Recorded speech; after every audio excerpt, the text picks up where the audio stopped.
Hi, everybody. Shannon Johnson. I'm here for the next segment on the Element series. And today I'm outside. What a perfect day it is. I'm out in my front yard.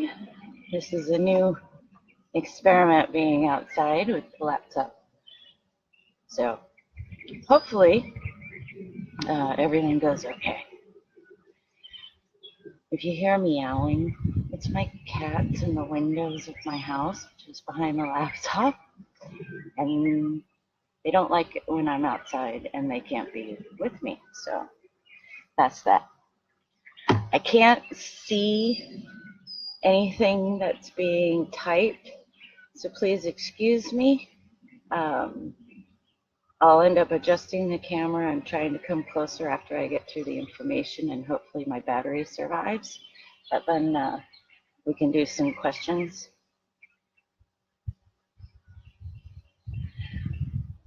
But with today's session, I thought this was a perfect setting. I don't have any props to bring or anything like that this time. So this is where things start to get really interesting and a little confusing because some of the elements start to combine, okay? And hi, Chris. Hi, Lydia. So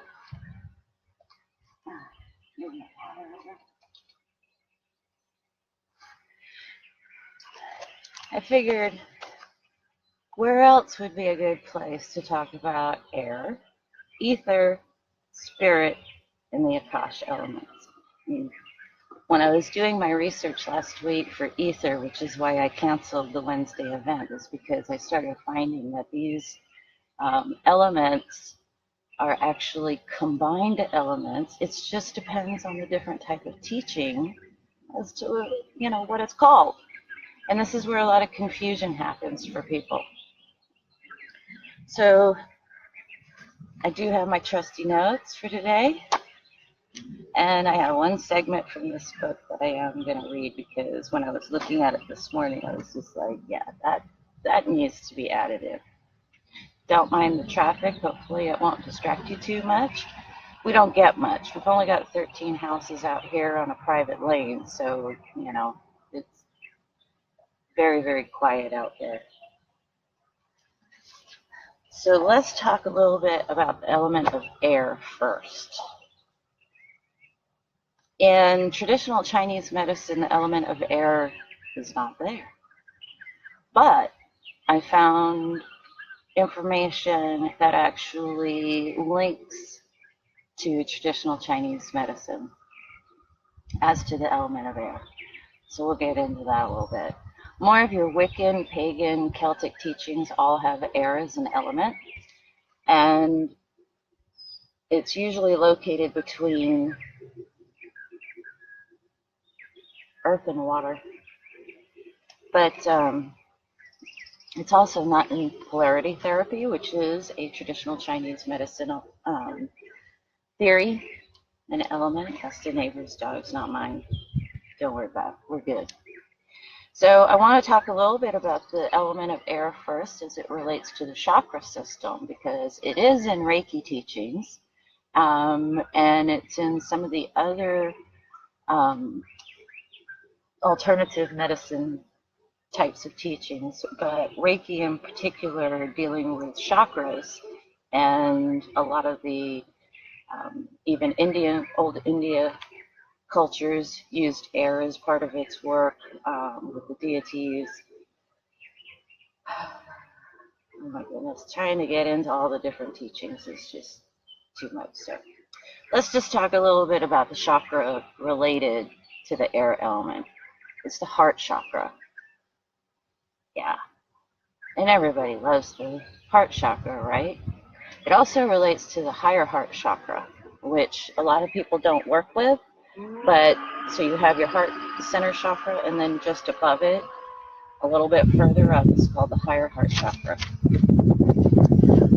One of the other things you're going to find is that with the air element, it's also got huge relations to the wood element. And we've already done a segment on the wood element. And So watch that one to see some of the other aspects of air.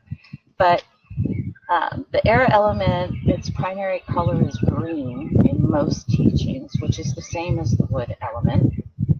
And its complementary color is red, the fire element, which, there you go.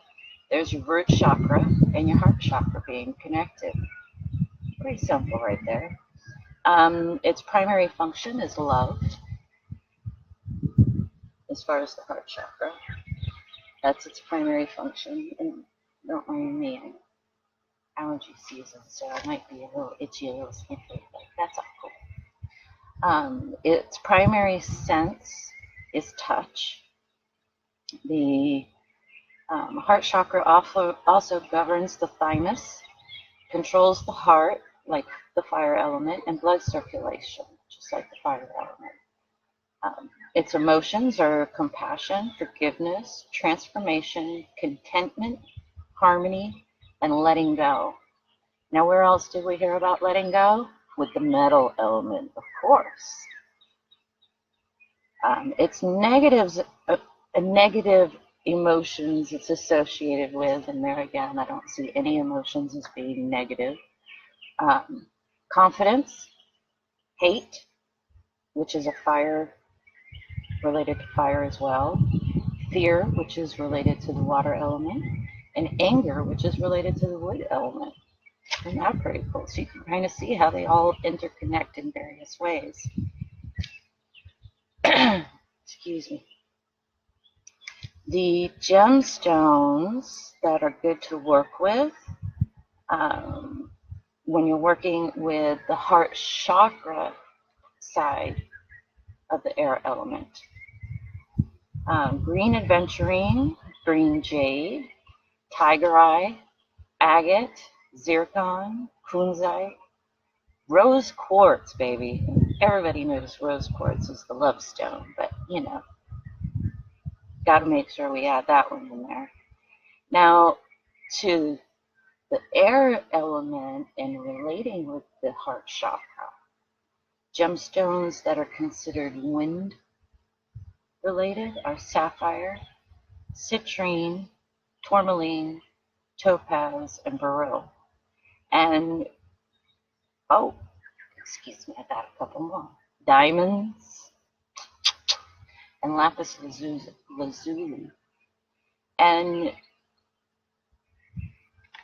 that one lapis is a stone that has many correlations to the higher chakras.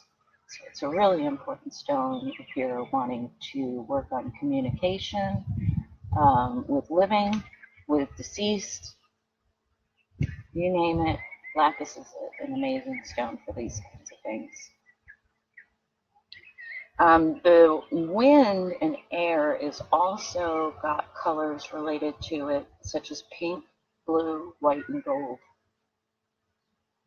The foods associated with the air element and with the heart chakra would be foods such as avocados, which is a superfood, beans, broccoli, cucumber, okra, Brussels sprouts, leafy greens, green grapes.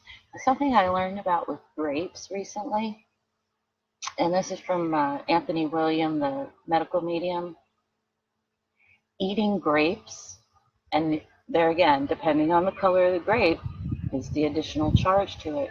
But eating grapes helps us to connect more as communities, connecting more with each other. So it's a lot about connection, and wouldn't that make sense? Because grapes come in little bundles. They also look a lot like soul groups, by the way that they bundle up and everything. So that's something else to talk about. The symbol for the heart chakra that's most common is the 12-petaled lotus flower.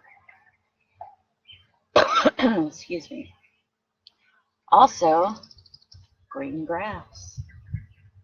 I don't have a lot of grass, actually. It just looks like a lot of green. It's got a lot of weeds in it. You can't do much about it when you live out in the woods. Seriously, people, especially with all the birds here. Anyway, moving on. The heart chakra's energy function is the receptor and distributor of unconditional love energy. And thinking of that in relation to the air element, I mean, look at how wind blows, air moves. Air is not a fixed element like earth. Air is a moving element where earth is fixed. So you can see right there where it's in the energy of receiving and distributing unconditional love for the heart chakra, and how that relates to the air element, because air moves and flows. It doesn't stand still. Even when we think air is standing still, it's not standing still.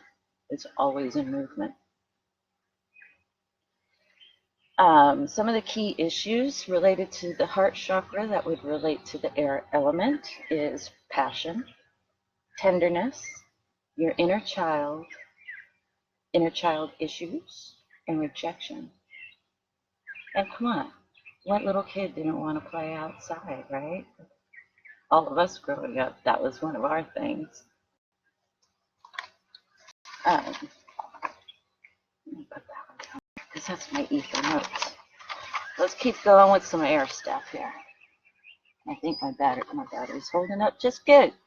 All right, so inner aspect. Now these are also relating to the heart chakra. So bear in mind when I'm talking about these things, I am talking about both the air element and the heart chakra, because this is how the air element works with our physical body, mental, spiritual, right, and emotional aspects. So, yes, get your tip of the nose. The inner aspect is unconditional love and compassion.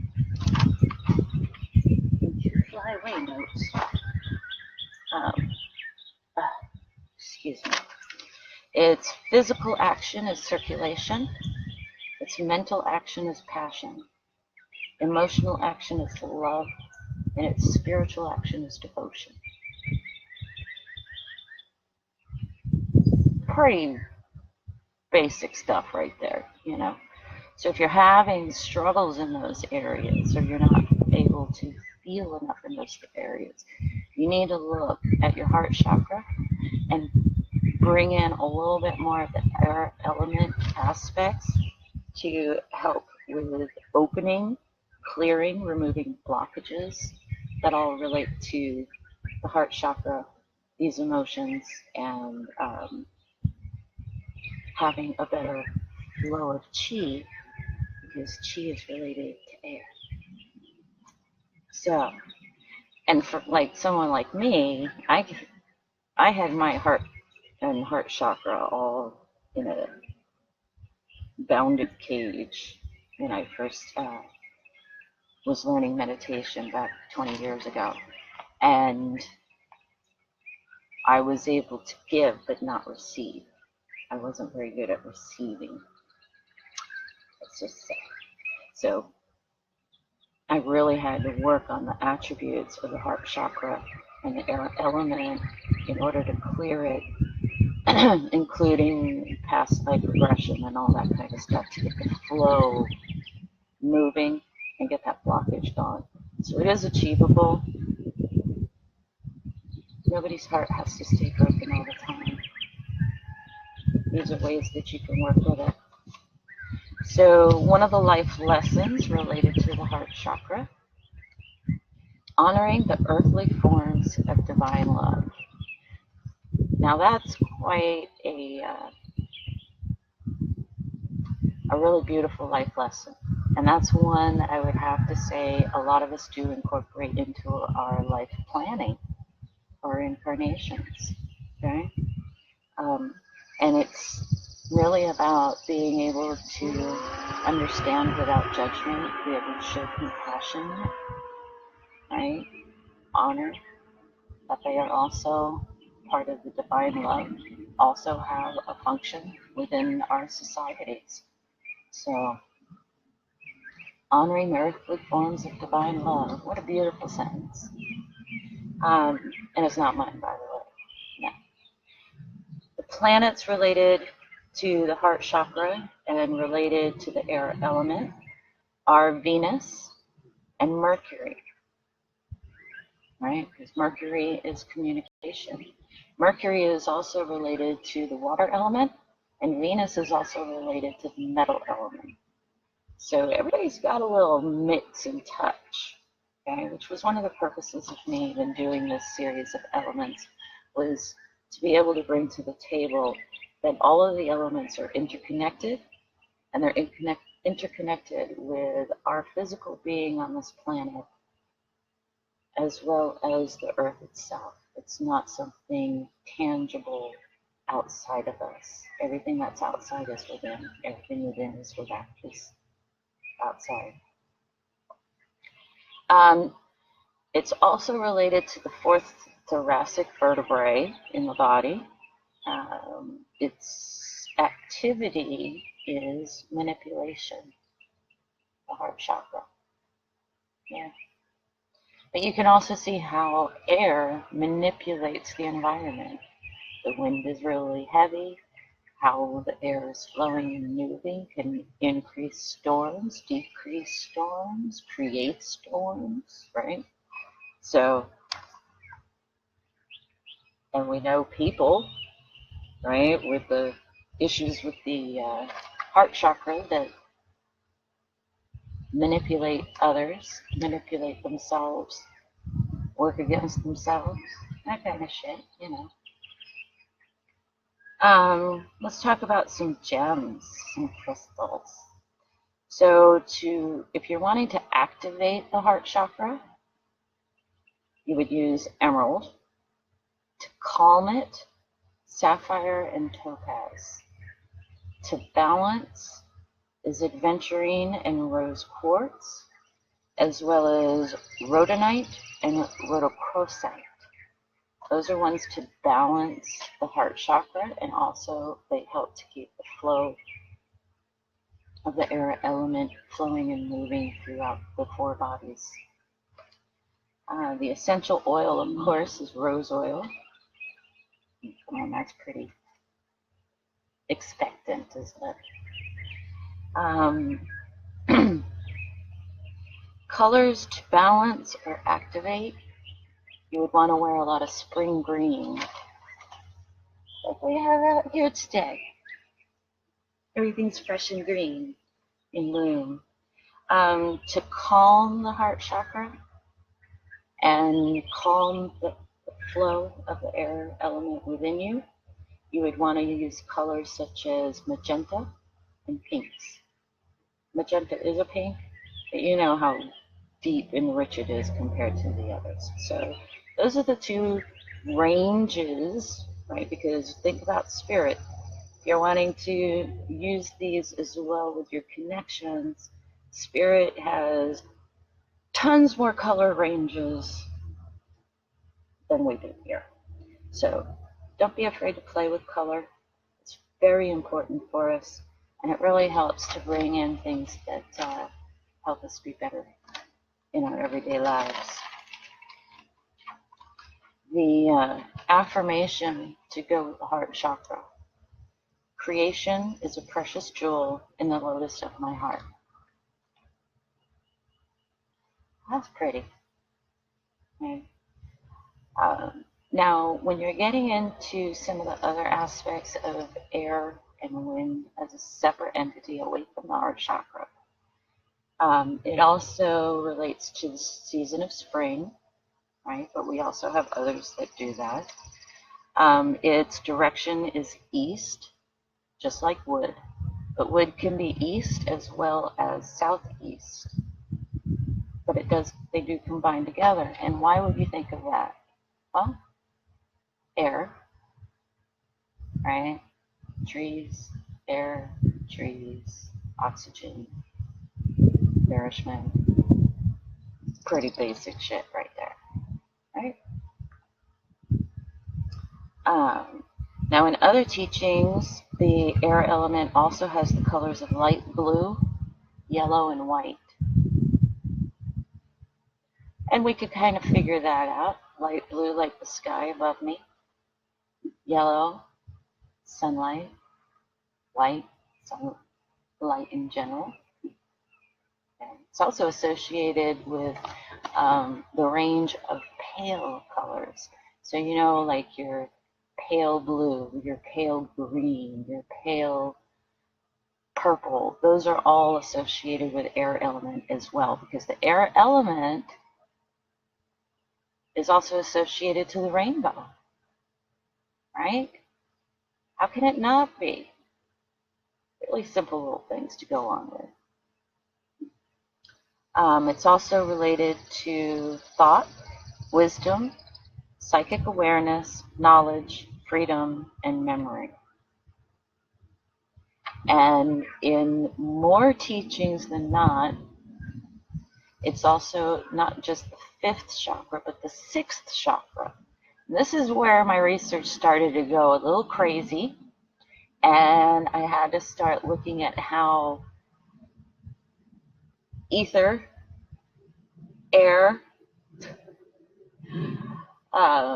spirit, and Akash all end up starting to come together. So here we are with beginning off with the air element relating to the heart chakra, and see it. Some of the teachings are already moving it into the throat chakra and the third eye, the brow. Okay? Because in some of the other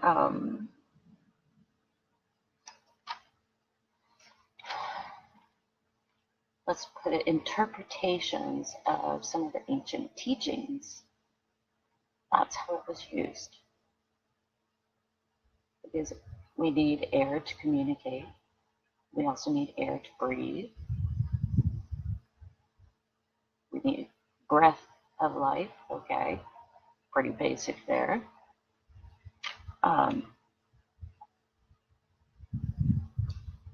And this was a couple of the notes that I had where they started to blend together. And then we're going to move on to the element of ether, because now we start to get to blending a few more things than we did before. So the air element also correlates to the eastern part of creation. It symbolizes the network of vital breath, right? Breath of life. Now, we already talked about before how metal and wood related to the lungs.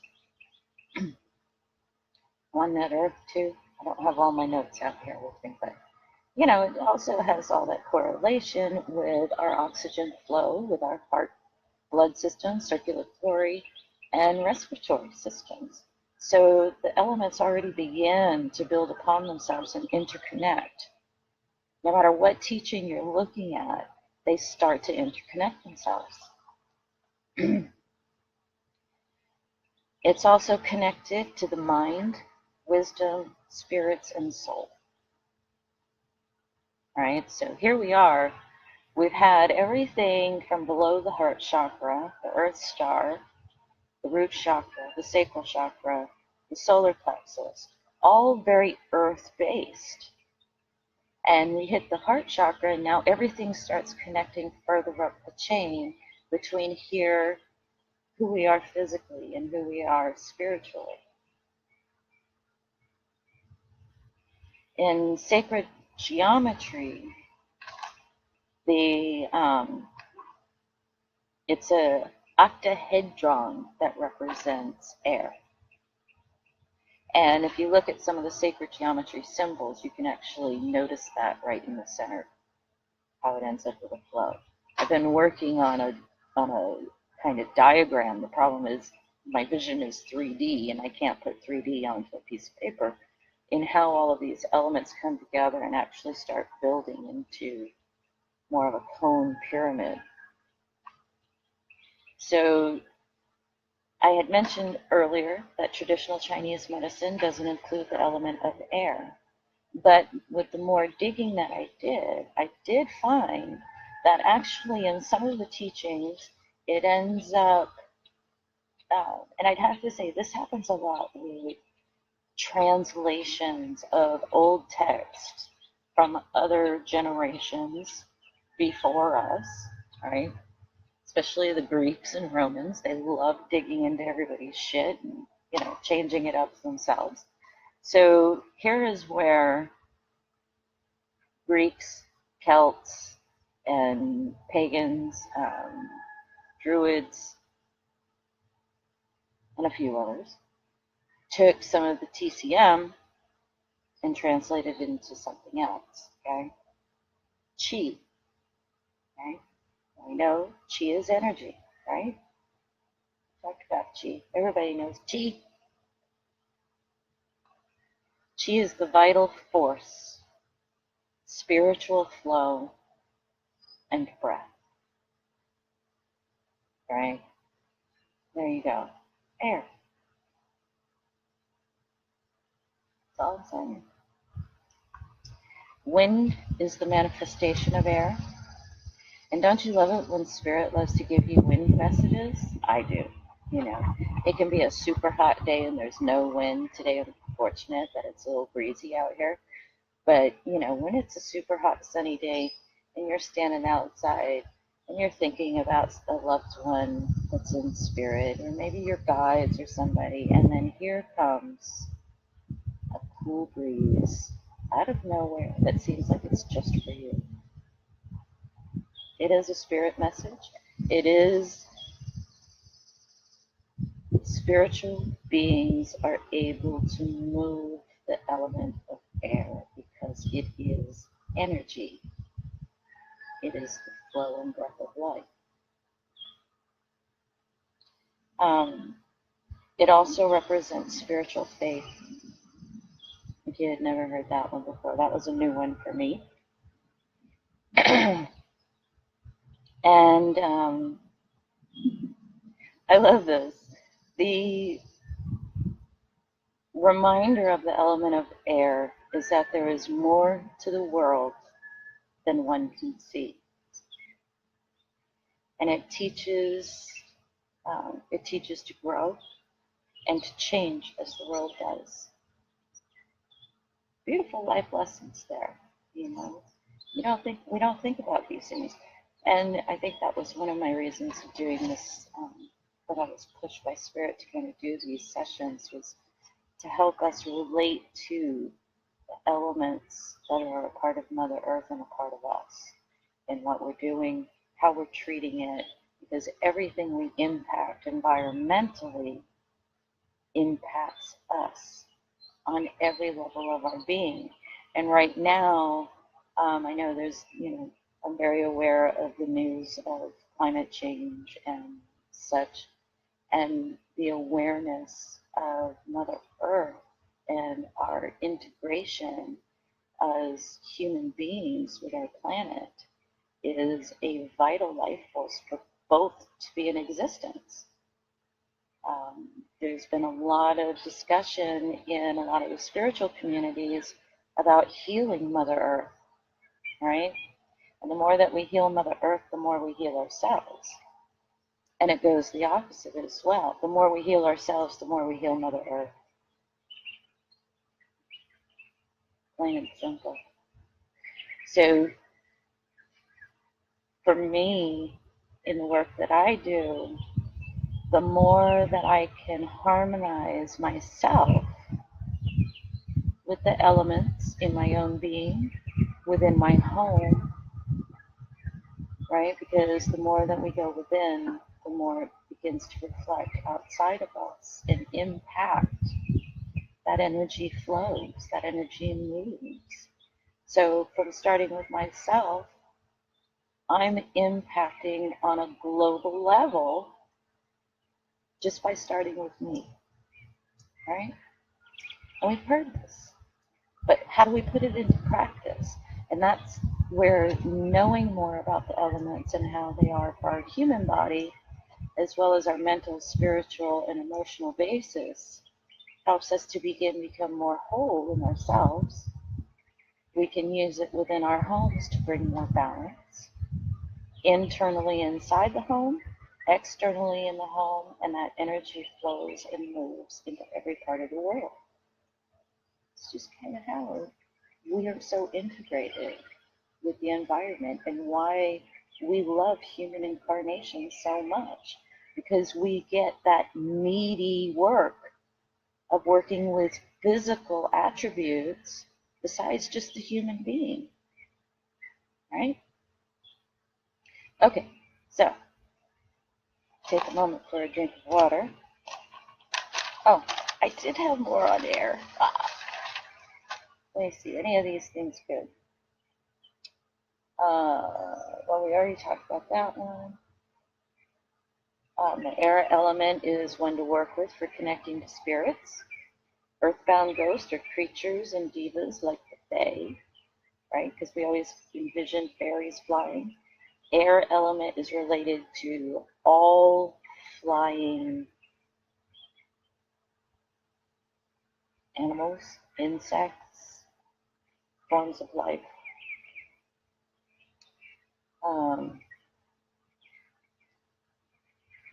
And I love this because the site that I used for that, that I picked that up from, one of their lines was, they called them divas. I love that. Creatures of pure intuition that go where air whispers. I thought that was really beautiful. In numerology, air is related to the number 8, and I think you can see why. 8 is the number of infinity, right? Double circles. It emphasizes the balance in all areas of life, creates change, adaptability, and combines control with whimsy and spontaneity to actually manifest into creation. Good way to work with it for your creativity. So, all right, that's my notes on air. I hope you guys are enjoying the little bird chirps and stuff.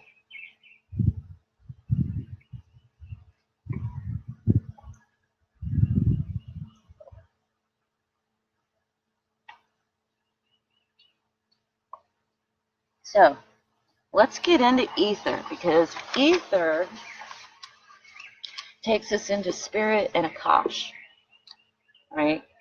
And again, like I was saying earlier, this is kind of where some of the chakras and elements begin to blend a bit. So where we were seeing them as all individuals, and we've read them in different contexts of being so separate, this is where they really actually begin to combine. If you notice me scratching my nose a lot, excuse me, it is allergy season. I'm sitting amongst mega pollen right here. Because, of course, you know, I have little things like that. But I have a ton of notes to go through. Because we end up going from air being the 6th, the heart, which is number 4, right? But as I explained, some of the teachings start moving the air element, not just from the heart chakra, but to the throat chakra and the third eye chakra, the pineal gland. Ether is primarily associated with the 5th chakra, the throat, communication. But in many of the teachings and contexts, ether gets combined with spirit and the Akash element. They end up getting used back and forth as being the same. And yet, when I was doing my research, a lot of the spirit element, or Akash, is related to the 6th chakra. Okay? So we end up having this blending happen. But we're going to kind of move through all of it and just kind of keep pulling through, because the more that we can pull things together, the more sense they begin to make. So let's talk about the 5th chakra and how it relates to the element of ether. Okay? The color for balance is turquoise. To calm it is pale misty blue. And the complementary color is orange. Okay? We know orange relates to the sacral chakra. But the throat chakra is all about our communication, right? And we all love seeing this pretty blue color right here. If you're needing to get a little bit more balance in it, definitely start incorporating orange foods, because the list of blue foods is kind of small. Honestly, I mean, really, how much blue food do we eat? So bring in a lot of the orange colored foods to help enhance your throat chakra and build it a little bit stronger. Its primary function is wisdom and judgment. And its energy function is that it acts as a bridge between physical and spiritual energies. Its sense is sound, right? Which makes sense. And its body sense is hearing, and its activity is speech. Now, we also heard this information in a couple of the other elements, didn't we? As they relate to some of the other chakras. So here we go again. And there's a good reason for that. And we'll get to that piece in a little bit. So the throat chakra also, and ether, let's put it that way, also governs the thyroid, right? The little bow tie gland here. Controls the jaw and the mouth, gums, neck, voice, your airways, your upper lungs, and guess what? Your anus. Did you ever realize that your throat chakra up here also governs your anus? Well, because guess what? When we withhold our communication, when we block our communication, when we're only speaking to please, what happens? Constipation. Because it's linked to the body systems. I love it. I have all kinds of little random little anecdotes in there. Its association in the spine is the third cervical vertebrae. Within here. Okay, so think throat, larynx here, go right back there to the third vertebrae. That's also another spot if you're having trouble with your throat chakra. Make sure that's staying healthy. Its physiological system is the respiratory system. And its endocrine gland is the thyroid and the parathyroid, which makes a lot of sense, right? If you're not communicating well, we tend to have issues all related to it. The life lesson related to ether and the throat chakra is to resonate with compassion. To resonate with compassion, meaning using your voice in ways that generate and relate with compassion. Not judgment, see? Judgment's not in any of these ways of using our voice and our throat chakra clearly. So its physical action is communication. Its mental action is fluent thought. Fluent, not flowing, fluent. Its emotional action is independence, and its spiritual action is inspiration. And that's probably why one of my favorite sayings is to aspire to inspire. Using your voice to inspire others, not crash them and crush them. Because words can hurt. And it all depends on how you use your communication and what you're promoting, not just within yourself, but within others. So use it wisely. And here you go. It's the emotions related to the throat chakra and ether. Inspiration, truth, freedom, confession, creative self-expression. It's negative emotions, criticism, and I just mentioned judgment. So criticism, addiction, and fatigue. And the key issues related with the throat chakra is self-expression, communication, and will.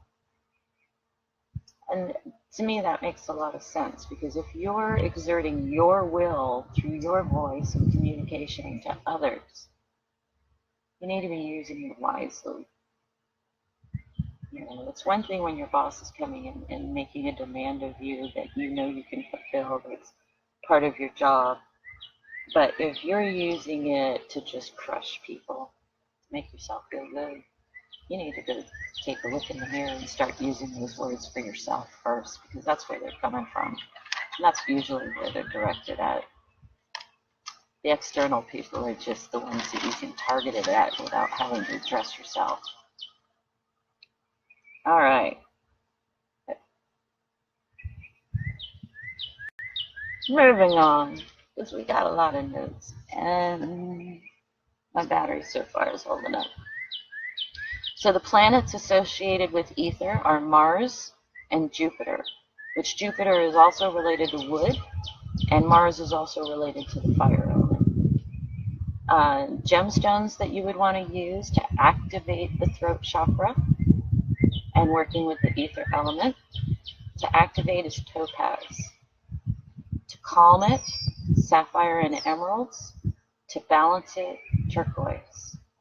Now, I know they're saying sapphire and emerald, and most of us women are like, ooh, yeah, I could go for some of those, because they're beautiful. Of course, I have sapphire in my ring. But there's also other stones you can look at that are more inexpensive than those in order to incorporate it, because bear in mind, using color, look at, I think I have some other ones written down as well that we'll be able to get into, so we'll just keep going. The essential oil related to the throat chakra is lavender. So if you're struggling with your throat chakra and you're wanting to work more with open communication in a compassionate way, everybody knows about doing Epsom salt soaps, right?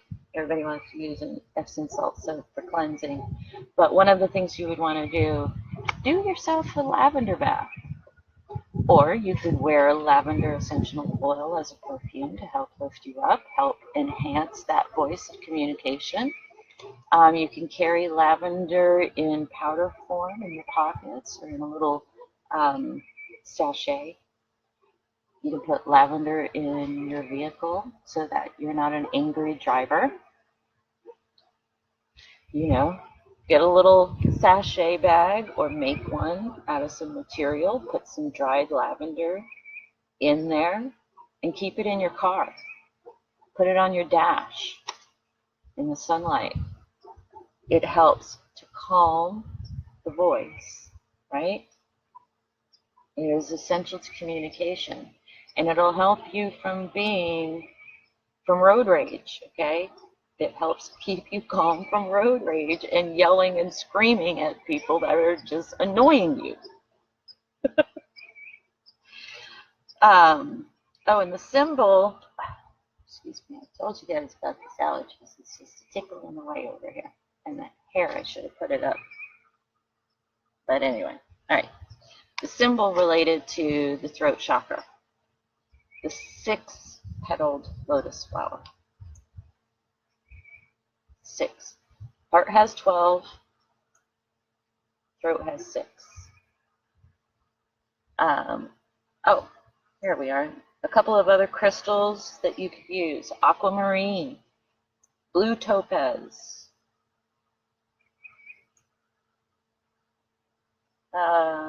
chalcedony is another one. Foods. Oh, asparagus, right? And didn't we have asparagus for the heart chakra as well? We're working with the air element. Asparagus also relates to the ether element and the throat chakra. Asparagus is one of the #1 superfoods.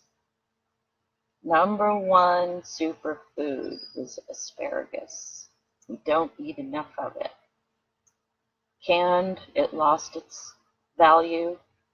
Fresh, steamed, still crunchy, #1 superfood, just so you know. Also plums, potatoes.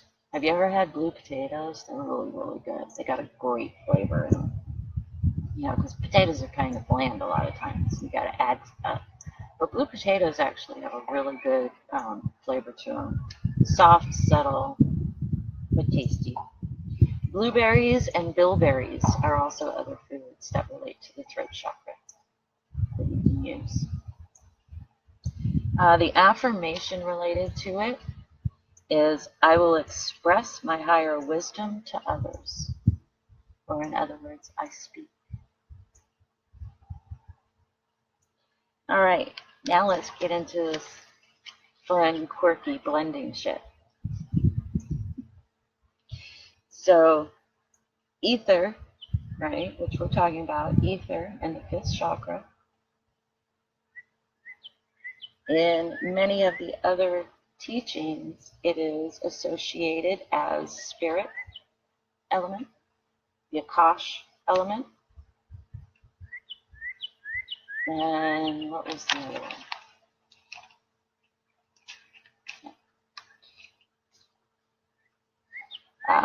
So diamond and clear quartz are stones specifically related as spirit Akash stones. And ether, Akash, and spirit, all seasons. It includes all seasons. And its symbol is the circle or infinity. Now, we had the symbol of the circle before, didn't we? Metal has the circle, right? So, but here you go, the sign of infinity is also for the spirit element, ether, and Akash, and we're blending from here and here.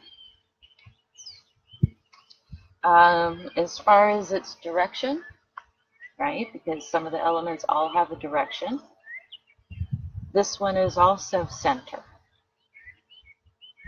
It blends them all.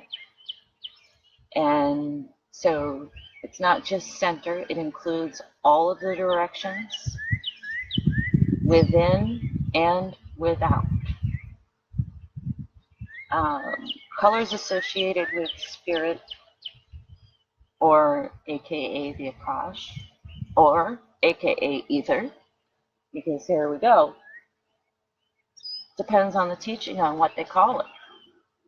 But they do relate to these 2 chakras. Okay, a little weird.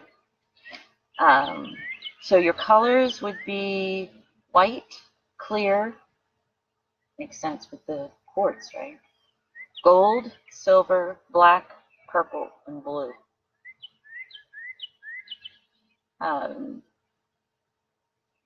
It's also related to transcendence and transformation, unification, and the power of time. Now, this is where we get to blend just a tad bit more, because it also, in some teachings, it states that spirit and the Akash, which are also called ether, but they're also related to the void. And the void is listed with the 7th chakra, the crown chakra.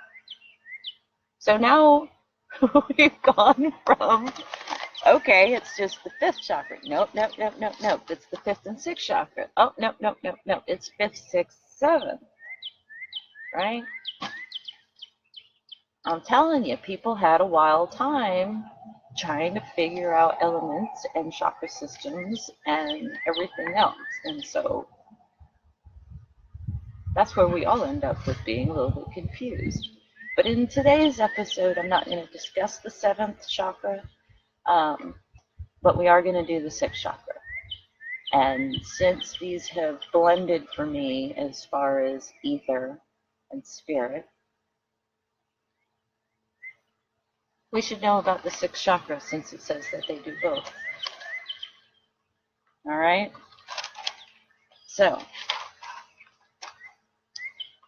Here's something that I loved, because this statement on ether is where I can really see a relation between ether spirit and Akash.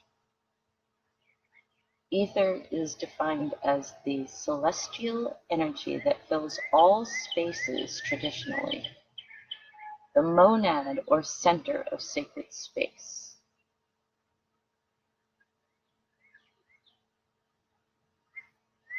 I think that's really an interesting statement, and that can definitely make a lot of sense as to why ether and spirit and the Akash get blended together. In some teachings, ether is the elusive fifth element, circular motion versus fixed elements that moves in lines. Kind of really interesting, isn't it? The spirit element doesn't follow any rule of energy. It is seen as the rule or glue of all elements. Brings them all together, right? Combined. And yet it is not defined by any. Get on the face. Now this statement I really love. This was a cool one to find because here we get a little bit of science brought in. Einstein, our lovely Albert Einstein, his observation, Einstein's observation that ether occupies the space between all objects. This idea contributed to the concept of relativity, wave theory, and the discovery of dark matter. Interesting tidbit, huh? I liked that one because, as we know, part of the transformation that we're in right now is for science and spirituality. And I really don't want to use the word spirituality, but it's about the only word I can use, are to end up intersecting so that the proof of the afterlife can actually be brought to the physical senses in our reality. So the fact that Einstein was already in that mode of bringing this kind of information together and realizing that they all contribute to one another is just a fabulous, fabulous little note to find. At least for me it is. So let's get a little bit more into the spirit element and the brow chakra. The spirit element symbolism is transmutation, alchemical processes, divine intervention, eternal nature, and energy in motion. Right? I think I need a little bit more.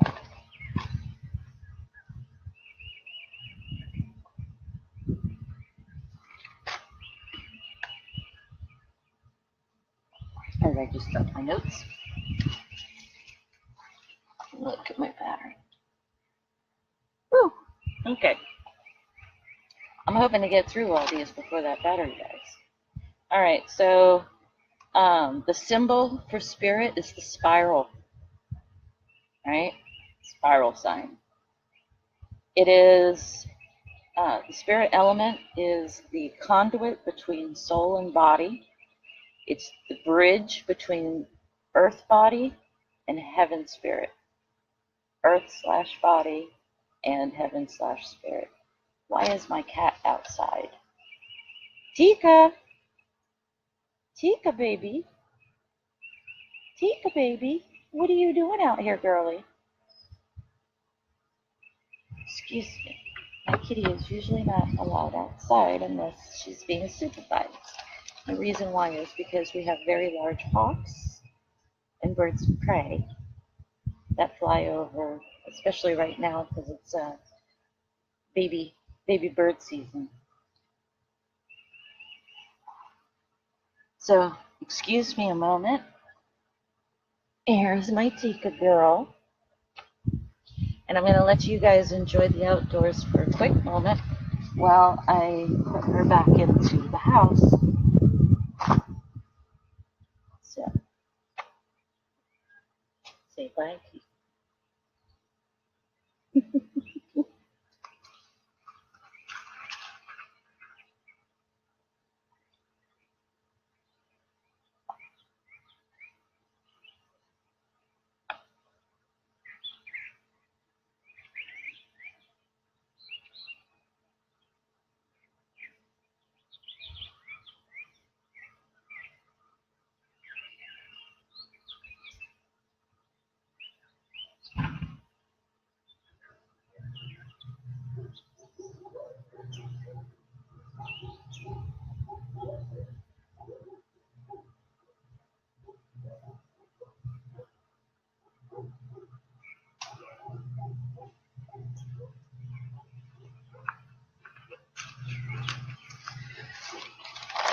Excuse the interruption, guys. So, now that the cat's back in the house,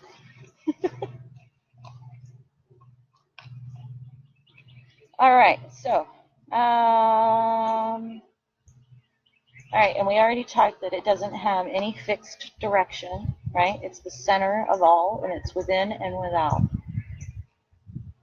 And that was the statement for ether, but it's the same for spirit as well. So that's one of the mutual. And I think, the more that you kind of read and study some of this stuff, you end up finding how integrated they all are. One doesn't exist without the other. They all have their purposes.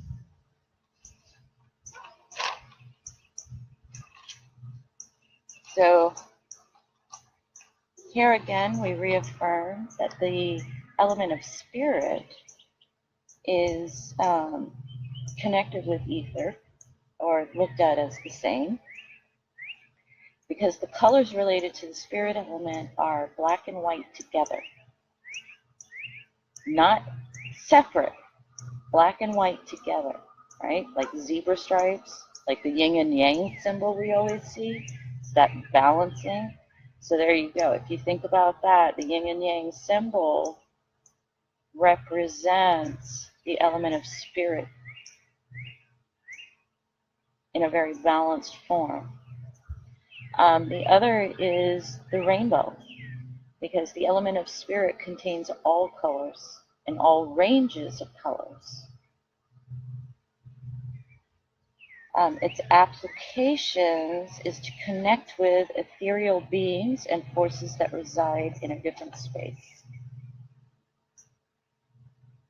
So think about that. What do we do with our pineal gland, with our third eye? We use our intuition.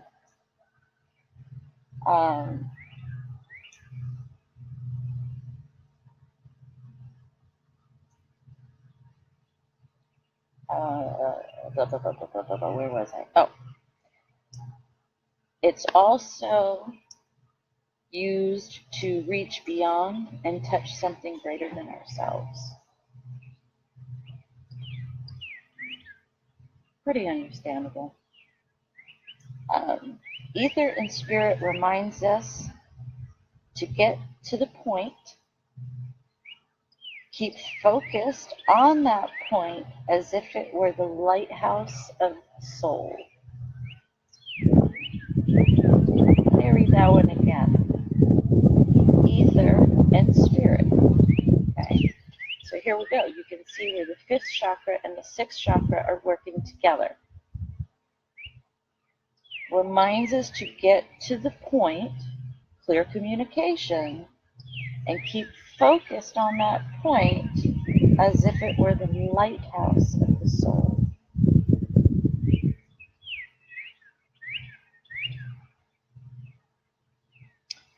To work with ether or spirit, you can use it for invoking spiritual forces. Okay, and you can think about that also the air element, right, comes into play. Communing with spirit, That one's kind of given, right? Working with more than one elemental force. So it's one of the ones that is the glue, again, that we were talking about with ether, and spirit was having that same connective ability where it can glue the elements together. Think of it as filling the spaces in between, helping to strengthen an area. It's also great for working with alchemy, mysticism, illusion, and energy manipulation. No surprise there, really. Come on. And yeah, these are all my handwritten notes. I told you, I'm real old school, man. Give me a piece of paper and a pen. Screw the computer. Okay, so anyone, I love this one. Anyone who practices divination, such as a psychic, mediumship, and channeling, the element of spirit or ether is the element. That is the one you're working with. It's also associated with number 1 in numerology, which isn't much of a surprise, right? Because it's kind of that beginning and also circles around to the ending. Okay? So spirit crystals would be angel aurora. Let me say that one again. Angel aura, meteorite, quartz, Shiva lingam, and any kind of zebra stones. I'm saying zebra stones, okay? So the black and whites combined. Like zebra jasper is a great one. It's also associated with plants like trees, such as like apple trees, plum trees. And its strongest one is really with trees that have the creation myths related to it, is more associated with the spirit element. The animals that I found related to it that I thought were really interesting. Chameleon is one, and it's because the chameleon is the changer, right? We all know chameleons change to blend in. But the surprising one to me was the spider. Spider is associated with the crown, with the 6th chakra, the brow, and ether, communication. And the reason that I found is that spider is considered the weaver. W-E-A-V-E-R, the weaver. If you think about the way that a spider makes its web, it's very much a weaved context, right? So there you go. It's kind of the weaver, the glue to connect all elements, weaving in between chakra systems energetically, the endocrine system, nervous system, right? Because we're going to get into a little bit more of that. Because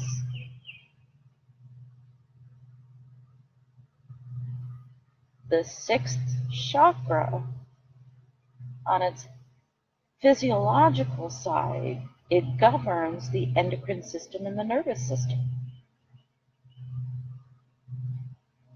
And its primary gland is the pituitary gland, not the pineal gland, the pituitary gland. And yet, we all know that the pineal gland, that medical science thinks is no longer of use, is actually the core that connects for the clairsenses.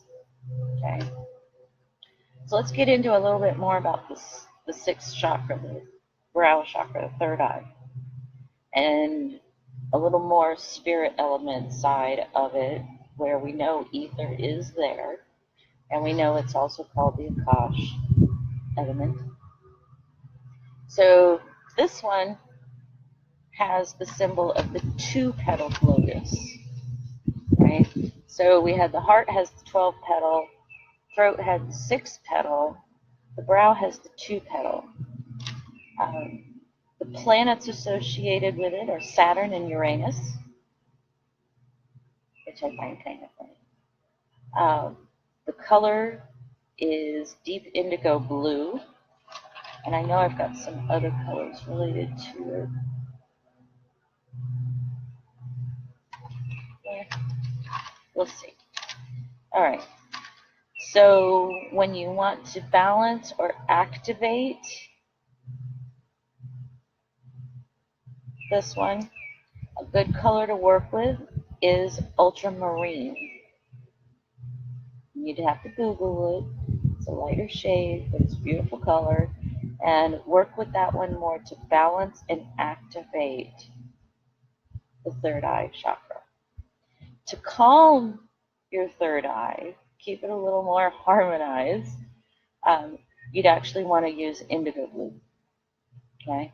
But remember, everybody has complementary colors. So one of the other things about that that I wanted to look at, and I didn't make the damn note. Well, I'll look for it later. Key issues related to the third eye. Balancing higher and lower selves. Balancing higher and lower selves. Okay, so physical incarnation is the lower self.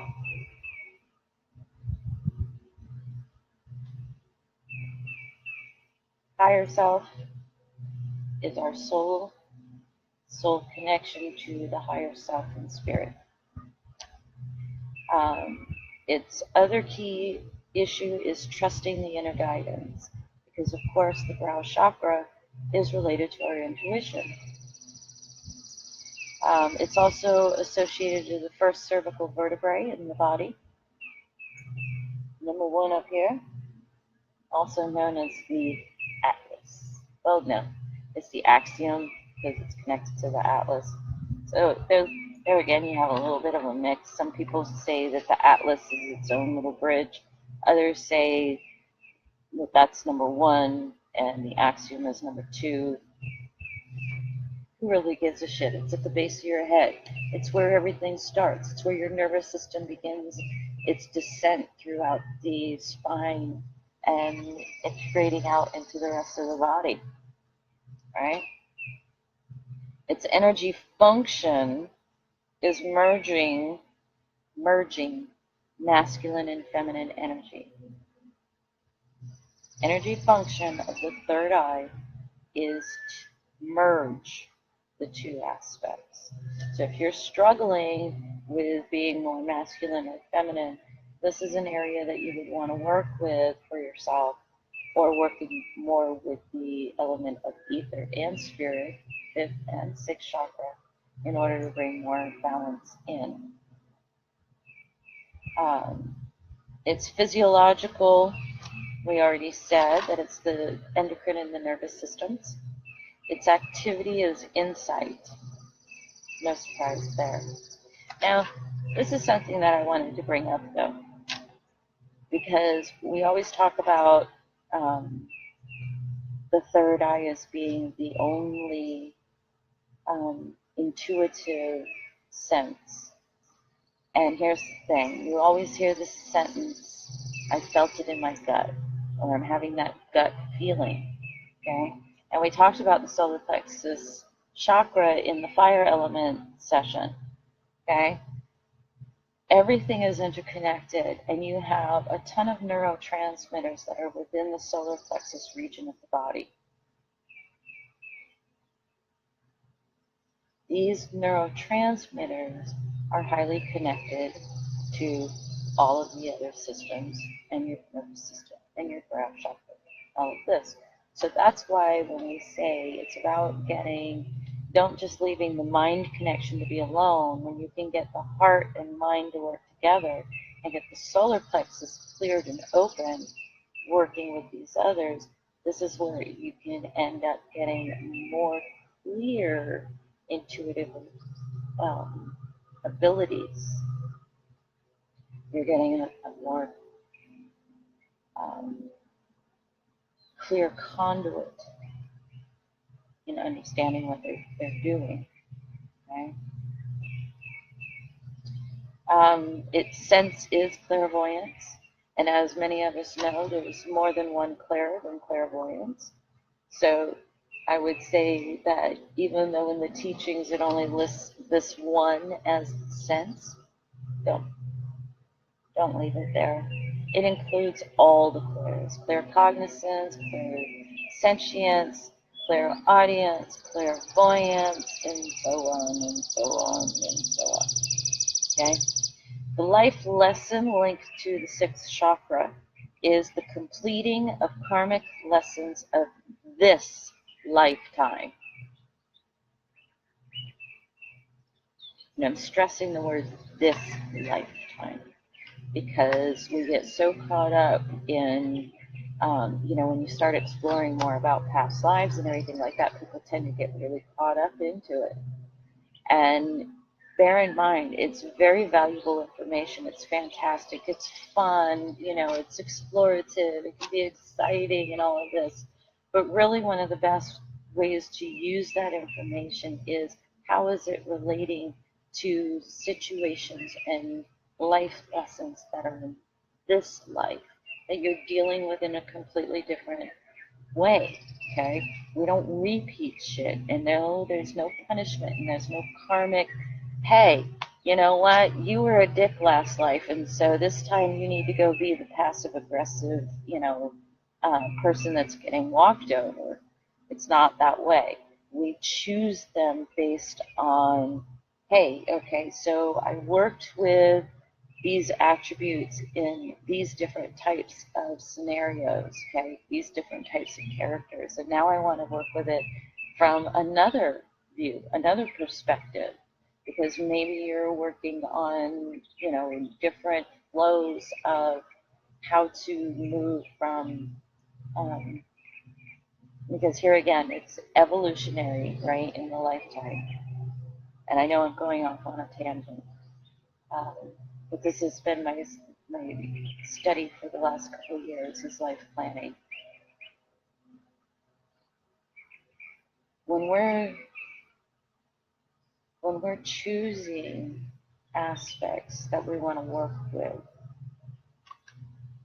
there's no, oh, well, you owe me because you killed me last life, so now you owe me, and I'm going to kill you this life, or any of that shit. It's much more about the individual's soul evolution in a lifetime, okay? So say you were, say in another lifetime you were extremely narcissistic, okay? And you were learning from aspects of narcissism. And one of your goals in that lifetime was to initiate out with a personality that's extremely narcissistic. And your evolution, which you can look this stuff up through, if you're wanting insight on it, look at your North Node and South Node in astrology. This tells you where you're coming in from and what your goal is to get to, okay? So if you came into that lifetime and you were wanting to begin from the attribute of a very narcissistic individual, and your goal in that lifetime is to have life experiences that bring you to places of compassion so that you evolve into an individual that is much more heart-centered, okay? The life journey and experiences you aligned, and your co-participants that you're thinking that you wanted to signed up to interact with and such are to help you achieve through the experiences, the hardships, the suffering, the pain, the bullshit, the highs, the lows, all in between, is to help you achieve from starting out as a narcissistic individual and evolving into a compassionate, heart-centered person, right?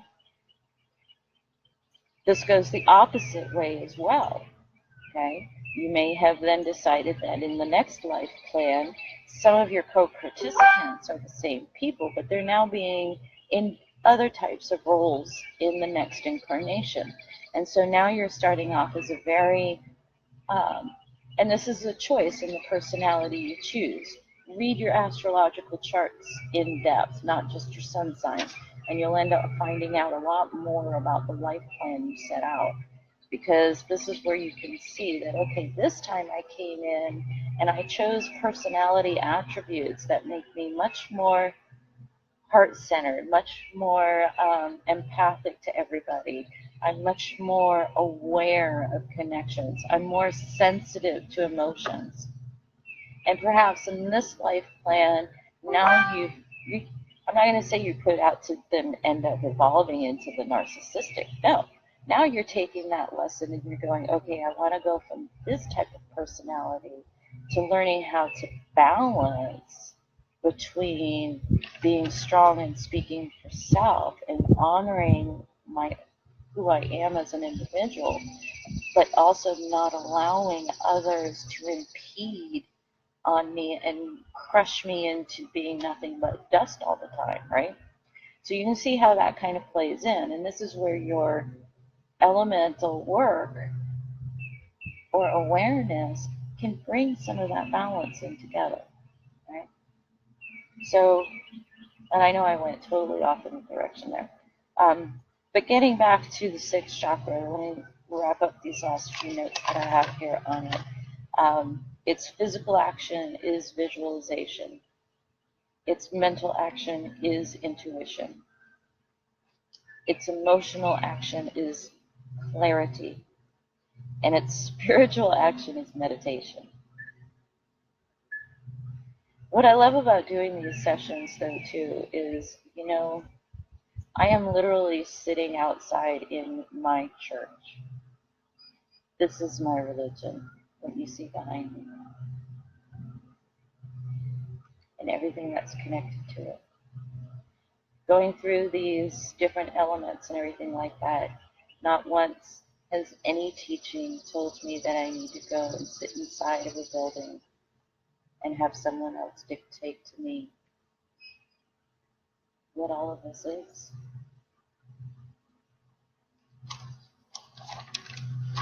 So we're going to get into these final pieces about spirit element and, excuse me, I'm going to have to go take Benadryl after this because my Zyrtec isn't quite kicking it all the way. But anyway, so brow chakra, a crystal to activate is diamond. Now, I know diamonds are expensive, okay? Most of us don't get one until we get an engagement ring or a wedding ring, right? But another good one to work with is a Herkimer diamond. Herkimer. Herkimer, I believe. Herkimer diamond. It's a good one to use in place of real diamonds for working with for activating. To calm the third eye, use sapphire and emerald. And to balance, lapis lazuli, which was brought up in the air element. It's been brought up in a couple of other ones. It's now being brought up with spirit, with the six, so ether as well. Lapis, we usually just run to our clear quartz, but lapis is huge if you're wanting to open up communication, if you're wanting to open up intuition, if you're wanting to help calm and balance certain chakras or energies around, or you're wanting to harmonize more with some of the elements. Lapis is awesome. But I will tell you, forewarning, lapis is powerful. And it may take you to a few places you aren't ready to go to. Bear with it. Roll with it. Do as you feel drawn. All right. The essential oil related to the third eye is frankincense. I love frankincense. I use it a lot for cleansings and clearings and rebooting and resetting. And because frankincense and myrrh weren't just for the wise men, people. I'm telling you, good shit right there. The affirmation for the third eye is I manifest my karmic inheritance now. Karma, you can change that word. No big deal. If you have imbalances with the spirit, ether, Akash elements, or with your third eye, some of the things you may be experiencing are migraines. This is different than your typical little headache, of course. Everybody knows a migraine will take you down. And headaches are related to it as well. But there again, you need to be looking at, listen to your body, because it may not be the type of headache that's related to that.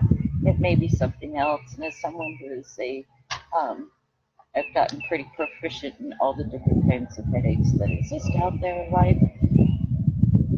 Your typical little stress headache is not related to that. It's going to be related to emotional issues, probably to one of the other chakras that you're not paying attention to. Okay? Sinus and ear problems are also related.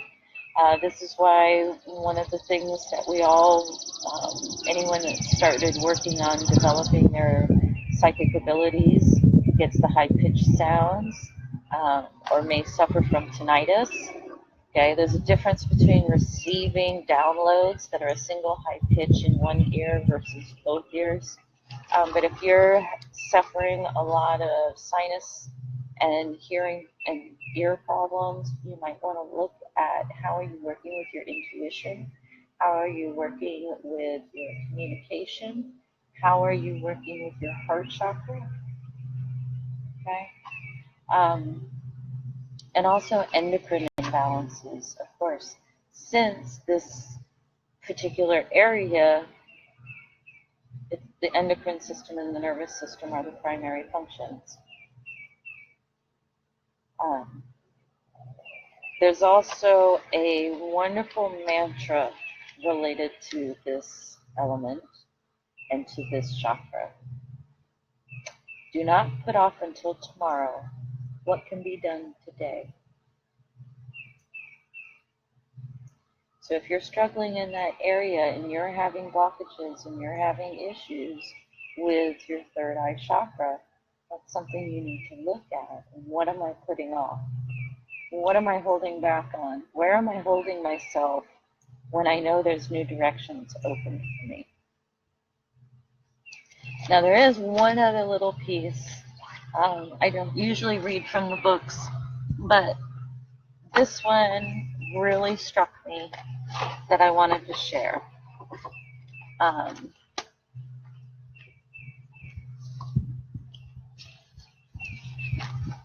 Okay, this is this book, Chakras, Balance Your Body's Energy for Health and Harmony by Patricia Mercier. But there's this little segment in here about the sixth chakra that I really wanted to read to you guys today before I sign off. We hear so much about our third eye. It is the body's command center. The brown and crown chakras specialize in transmuting the energies of a multi-dimensional universe. And we are multi-dimensional beings, right? We just happen to be in a meat suit. They are linked to the control system of endocrine glands, that affects the physiology of the body from cellular gene to the functioning of the central nervous system. The pituitary gland is associated with the brow chakra. Its secretions provide a deep connection between the brain and the immune system, hinting at how emotional trauma experienced and recorded through the brain can create physical illness.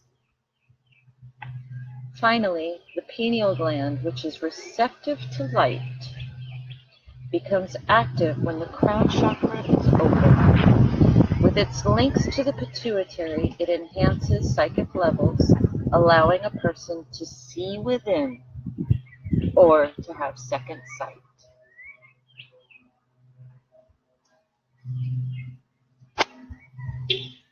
So, everything within us, all of these different systems, all of these different elements, are ways that we can find homeostasis, wholeness within ourselves. And bear in mind that the more that we focus on the balance within, that's when we find balance begins to surround us in the external world. And our world is suffering right now. Our societies are suffering right now.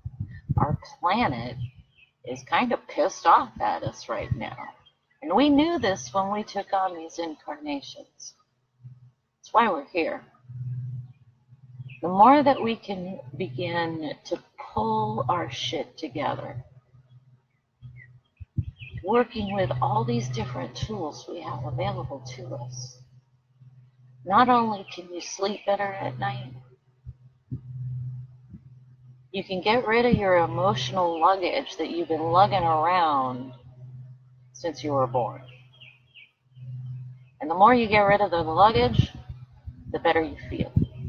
The better you feel, the better the external world feels when they come in contact with you. The better the planet feels because you're connected to it. You're part of it. We talk about changing the world. And there's the old adage, in order to change the world, you must change yourself. Right? To me, I don't think it's so much about changing yourself as it is becoming whole in who you are and not who everyone tells you are.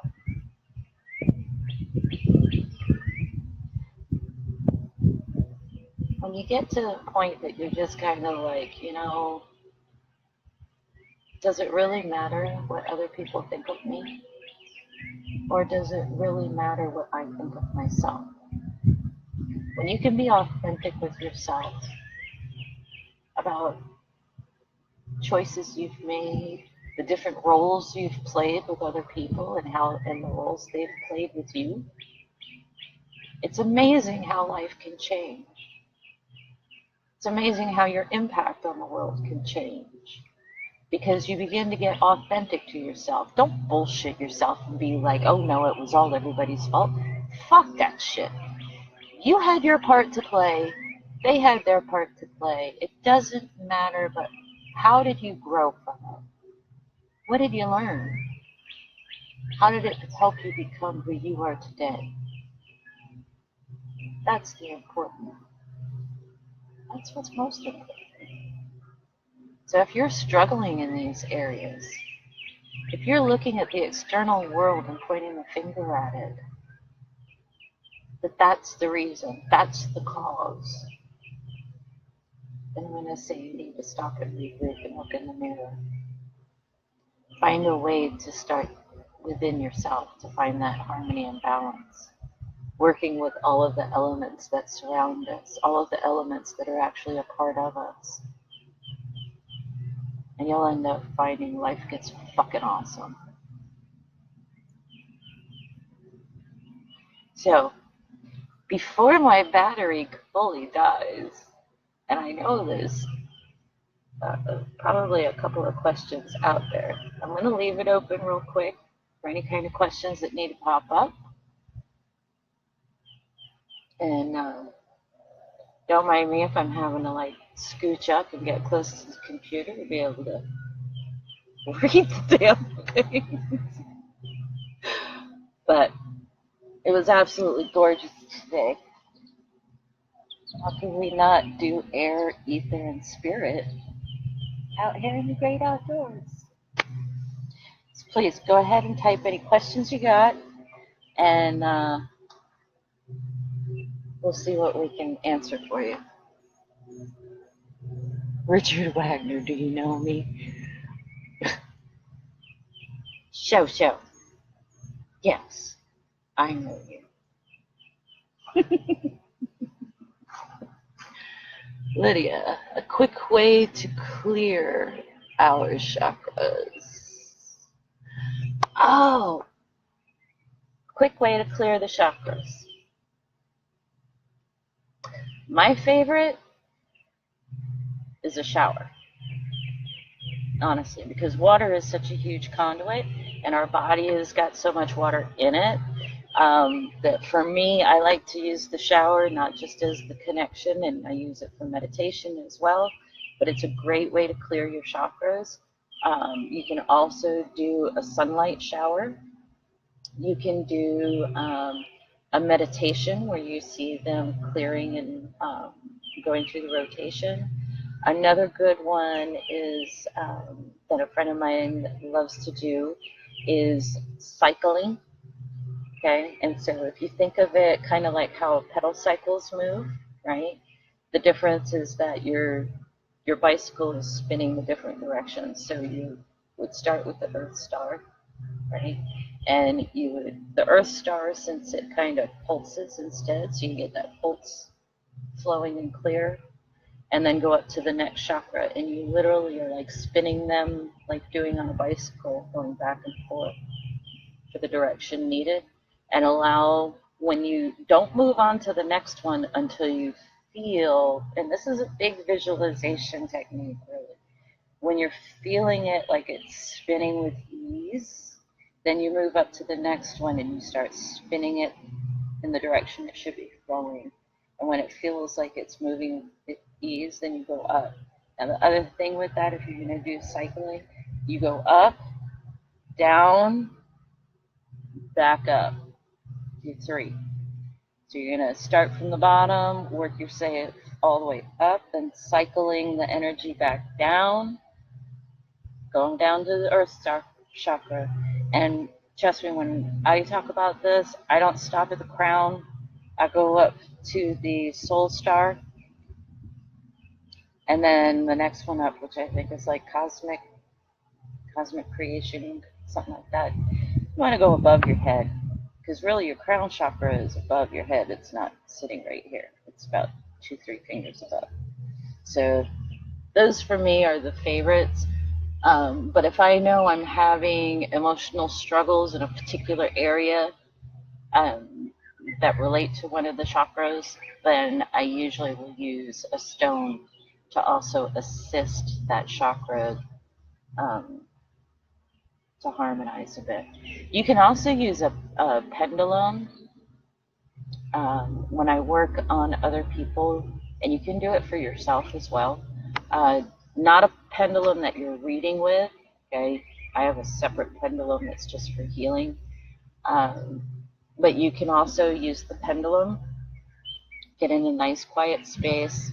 If you're going to do it on yourself, lay down and hang the pendulum over each chakra spot, not touching the body. Hang it over, just hold it steady for a few seconds, and then let it loose and see which direction it's spinning in.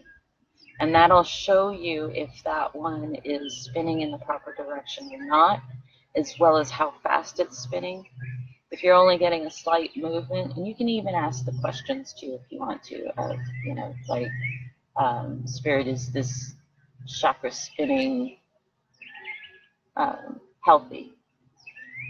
And if you're used to working with your pendulum a lot, you know which direction your pendulum does for answering yes and no. And you can find out from there and then go up. And then that way you can more target work on clearing and cleansing those particular chakras. Does that give you some ideas, Lydia?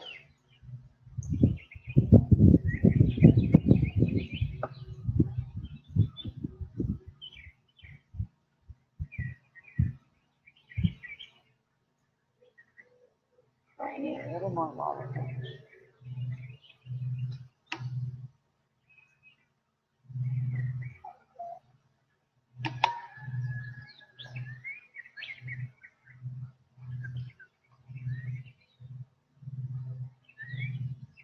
Oh, yay. I'm so glad, Lydia. Yay.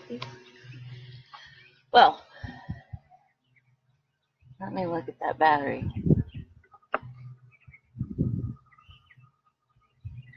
It's only got a little bit more juice in it. So, um, If anyone's got any more questions, this is last call on questions because I do need to wrap up the video before the laptop battery goes, yeah, fuck you, bitch. I hope you guys enjoyed being out in my front yard today with me. It's absolutely gorgeous. Here I wore long jeans and I'm going to have to go put on some shorts because it got so nice out here. Little lighthouse. Big ass crystal in the yard. By the way, that goes down about 8 to 10 feet down into the ground next to our water well. That's what the little house is. So that you know what's behind me.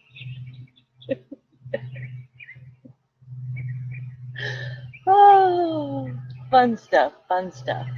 So, I really appreciate everybody showing up and doing. Oh, it makes me glow. I don't usually wear white, and I avoid white a lot, you know, um, really because of being a large-chested woman that you get everything onto your shirt.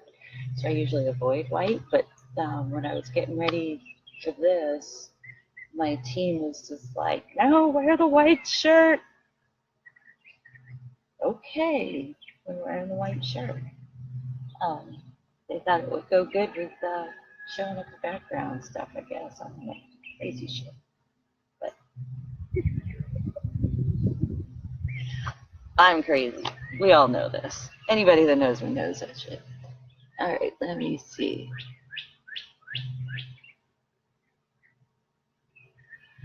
All right, where was I? Oh, gratitude. So much gratitude to everybody that has shown up and listened in today, and for those who have wanted to watch these at another time and are enjoying this series. Hopefully Wednesday will be the final episode. Yay! And that one will be on the crown and soul star chakras and how they relate to the element of higher consciousness and how they all tie in together. And hopefully maybe I'll have my diagram a little more in a format that I could actually post it as to how all these elements come together in kind of a visual format in relation to the body. I don't know. It's really hard to do something like that. I've been giving it to my husband because he does that shit a lot better. But it's been a blast talking with everybody today. I'm really glad you guys came and joined me for this session.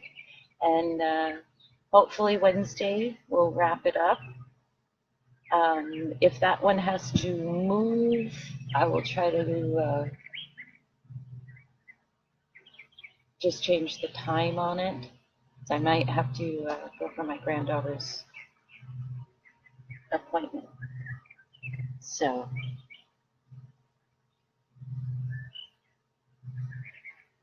y'all have a great day. Many blessings to all of you. Much love. And if I can find where my mouse is, we'll end the video. Bye, guys. Oh, I don't want to leave you with a car sound.